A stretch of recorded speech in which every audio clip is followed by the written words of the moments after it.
ஹாய்ங்க, நீங்க பார்த்துட்டு இருக்கிறது ஃபிளிக் டாக். நேரம் ஃப்ளைட்ல ஒரு வார்த்தை கூட சொல்லலையே. வாயை திறந்தாலே ஓய் ஓய் மட்டும்தான் எனக்கு வருது. பாய்ஸோட சீசன் 5 எல்லா எபிசோடும் வந்துருச்சு. அமேசான் பிரைம்ல தான் இருக்குது, தமிழ் டப்போட இருக்குது. கடைசியாக ஹோம்லாண்ட் டைம் கொண்டுட்டாங்க. நான் இவ்வளோ சப்பையாக ஹோம்லாண்டரை கொள்வாயின்னு எதிர்பார்க்கலாங்க. முக்கியமான சீரியஸு, ஃபேமஸான சீரியஸு எல்லாத்துலேயுமே ஃபைனல் சீசன் வந்து மொக்கையாக தான் இருக்கும் போல், எல்லாமே சாவும் போல். எத்தனை பேர் எல்லா சீசனும் பார்த்து முடிச்சிட்டேன்னு கமெண்ட் பண்ணுங்கள். எப்படி இருந்துச்சுன்னு கமெண்ட் பண்ணுங்கள், பார்க்கலாம்.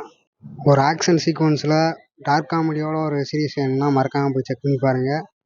நான் ரொம்ப எதிர்பார்த்தேங்க, லாஸ்ட்டு 5 சீக்வன்ஸ் ரொம்ப நல்லாயிருக்கும் அப்படின்னு. ஆனால் ரொம்ப மொக்கையாக இருந்துச்சு. நீங்கள் பார்த்துட்டீங்கன்னா உங்களுக்கு பிடிச்சிருந்தா இல்லையான்னு கமெண்ட்ஸுக்கு கமெண்ட் பண்ணுங்கள்.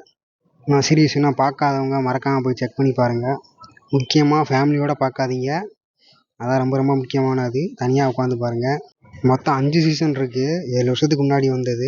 5 சீசனுமே நல்லாயிருக்கும், மறக்காமல் போய் செக் பண்ணி பாருங்கள். சீசன் 1 பார்க்க ஆரம்பிச்சினால உங்களுக்கு அடுத்தடுத்து பார்க்க தோணிடும். சூப்பர் பவர் உள்ள ஆள் வந்து ஒரு ரொம்ப கேவலமானவன் ஆளாக இருந்தால் எப்படி இருக்கும் அப்படிங்கிற மட்டும்தான் சீரீஸ் ஃபுல்லாக போகும். சீரீஸ் பார்த்துட்டு எப்படி இருந்துச்சுன்னு வந்து கமெண்ட் செக்ஷனில் கமெண்ட் பண்ணுங்கள். வீடியோ பிடிச்சிருந்தா வீடியோ லைக் பண்ணி விட்ருங்க, சேனலை சப்ஸ்கிரைப் பண்ணிக்கோங்க. அடுத்து ஒரு நல்ல படத்தோடையாவது சீரீஸோடையாவது பார்க்கலாங்க. பாய்.